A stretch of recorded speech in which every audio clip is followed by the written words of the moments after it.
Puntland Post. warar sugan iyo warbixino dheelitiran. bismillaahir rahmaanir rahiim. Assalaamu alaykum warahmatullahi wabarakatuh. Wa salaam ya dhamaantiin. Waxaa sharaf weyn maanta noo halka inuu noogu yimid ambassadorka ama danjiraha dowladda China u qaabilsan Soomaaliya, Ambassador Sergin oo yimid Puntland. waa markii horeysay uu noo yimaado ambassador cusub weeye. hadda kor halkan waxaa noogu yimid ambassadorkii hore oo Masar Warsame ayaa noo yimid sanadkii la soo dhaafay. ambassadorka cusubna maanta ayuu shalay daraad ayuu inuu ku yimid.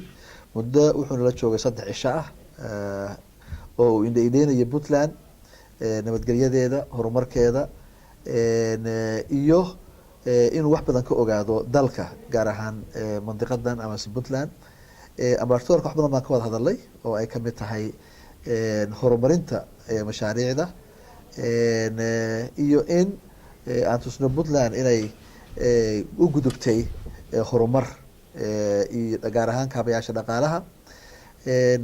aanuna sameyno xiriir dhow oo ka dhexeeya Puntland iyo dowladda China gaar ahaan iyo arrimaha Soomaaliya guud ahaan intaba.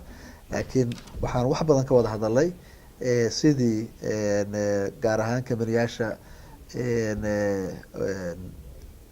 China ay u maalgashan lahaayeen Puntland maadaama ay tahay gobol safe ah, kheyraad badan oo dabiiciyana leh.